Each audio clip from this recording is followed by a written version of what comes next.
Carl, terrific season, terrific effort tonight. I'm just going to throw it over to you. Talk about your race out there tonight and the effort. Well, the effort was all season. We we finished the last two races of last season very strong, and we believed in what we were capable of this year. And I think we proved to ourselves that even with adversity and the things that we faced throughout the chase, the bad runs that we had and the mistakes that we made and recovered from, that we can compete for these championships. And I guess the only thing I'm able to take away from this that's really positive is something I think is really important, is that at least we know that we can compete with any of these people. We can compete with a two-time champion or three-time champion now, winning half of the chase races. We can still score as many points as them, and that's a big deal. And I know that there are a lot of tests in life, and I think that the last 3 or 4 weeks have been a huge test for me and for my team mentally. For us to keep our confidence up, to keep our cool, to go out and perform and do our jobs, and I'm really proud of that. And it's just that's it. That's my maximal effort right there. And Tony beat us, so he is the champion. He deserves to be the champion. They did a good job, and now we will just go home and work even harder. And if we're faced with the same test next year, hopefully we'll do even better. Thank you very much, Carl. We'll take questions now. We'll go with Ed, Lee, Lewis. Ed Hinton, ESPN.com.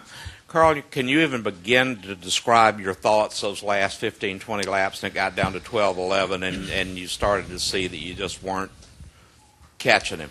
Well, I'll tell you, for me, I thought back to a lesson that I was reminded of at Iowa, second race with Ricky Stenhouse, and that was to never, ever give up, period, ever. So, I was fully prepared for Tony to run out of fuel, for him to have a tire problem, for anything to happen, for a caution to come out and have a restart, and that's all I can do. That's my job, is to be as prepared as I can be. So I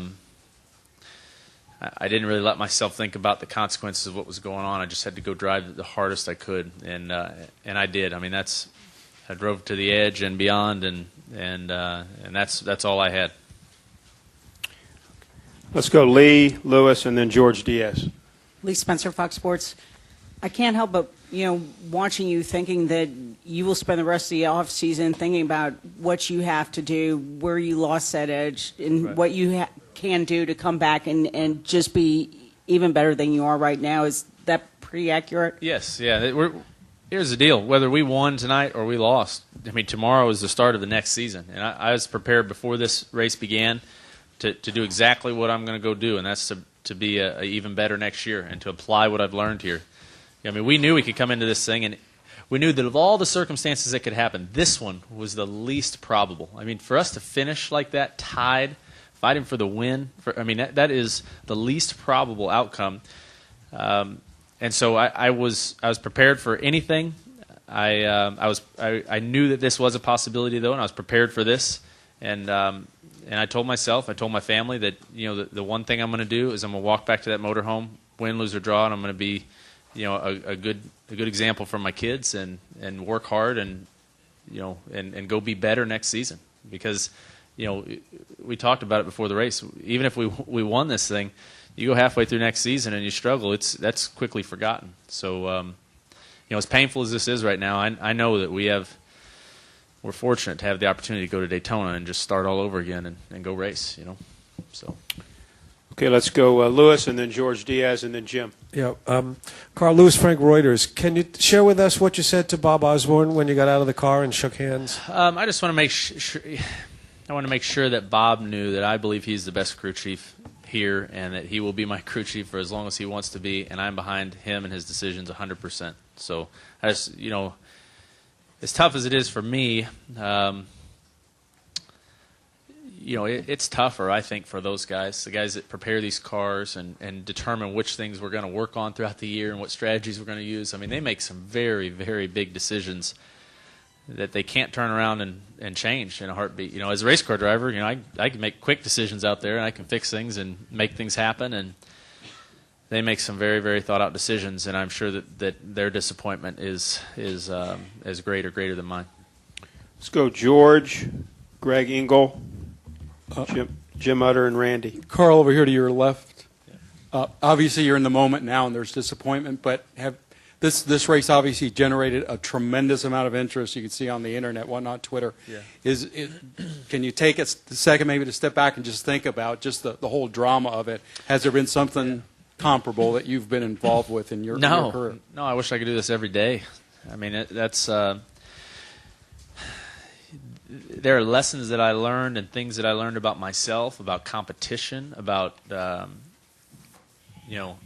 about failure, things about success. I mean, things that I could not have learned any other way. I mean,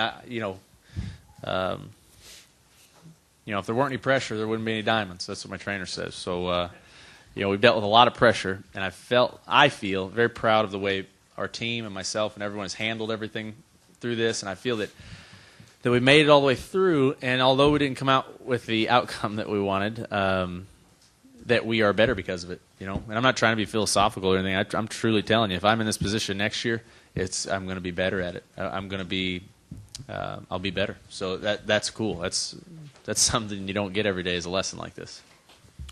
Let's go Greg and then Jim. Greg Engel, NASCAR Examiner. And you kind of answered this before, but I wanted to expand on it a little bit. Before tonight, did you kind of prepare yourself for the fact that it very well could end up where it did, and that the fact that you're still, you're nearly to the end of your career, and you've proven you're a championship caliber, and did you kind of prepare yourself for that, and how did you deal with all the trash talking that Tony was doing? I mean, really, now that it's over, you can, how did you really deal with that? Yeah, it's easy. You just you have to. I talked to you guys one time. I said there's Kipling's poem. Can't remember the title of it, but when he says you have to meet with triumph and disaster and treat those two imposters just the same. And that's the truth. I mean, there's nothing saying that this loss here tonight won't spur a chain of events that could lead to some serious success in the future. And you guys are looking at someone who is not gonna miss out on that. So, I'm very aware that time is a funny thing. You can't go back and change anything, but you can sure as hell change what's going to happen. And I will be better, and I will do a good job. And yes, to answer your question, I was prepared for this, and I thought a lot about this. And I like I said earlier, I feel like we kind of, I feel like personally I passed the test. I didn't fall into the trap of the trash talking, and I didn't change the person I am to go compete at my highest level. I felt like I did it my way, and I'm proud of that. Let's go Jim, Randy Kovitz, Dustin Long. Jim Undershell, Observer. Carl, you talked about the improbability of this race ending in this manner, but over the last 3 weeks, you and Tony have been virtually inseparable. Yeah. The two of you have gone toe-to-toe, finished in the top 5 the last 3 weeks. Is it, in another sense, is it not surprising that it ended this way? And what's it been like to be part of that? Everywhere you turn, he's there. Everywhere he turns, you're there. Like I said earlier, it's just been I think it's been a true test. It's been a battle. As best I can right now, if I step back away from this and look at it and I say, okay, here were two guys, one of which has a lot more experience in these situations than the other, won half of the races in the chase, and the other guy, stood his ground, did a darn good job of forcing these guys to perform their best. I'm proud of that, and I think that what you just said, the fact that it was that way, that it just turned into this, man-to-man battle. That was very interesting. That's something that you don't see in this sport. It shouldn't happen. It only, I believe, happened because subconsciously everybody on these teams just raised their level of performance. And to be honest with you, I was very, very impressed with Tony. I think that, for all the talk and all of the, chest pounding that he did, I could see that he was really, he was nervous about this too. They had to perform at a very high level, and I honestly thought that there was a good chance tonight of them making a mistake, of him overdriving, trying too hard. And they showed a lot of mental toughness to be able to watch us go lead the first half of this race, essentially, and not panic, not make mistakes. I thought they did a really good job. Yeah, Carl, Randy Kovitz, Kansas City Star. Yet it comes down to a tiebreaker. I mean, how do you go to sleep tonight, knowing you were tied? And I'd compete with them in just about anything else to break that tie if we could set up something.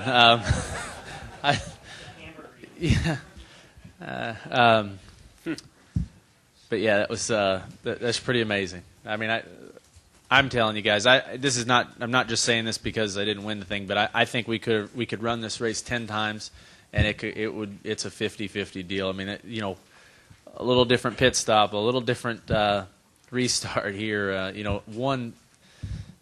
10 pounds of spring somewhere in the car, and this race could have been a lot different. So. Not a lot different, but it could have been, the roles could have been reversed. So I think it's just amazing.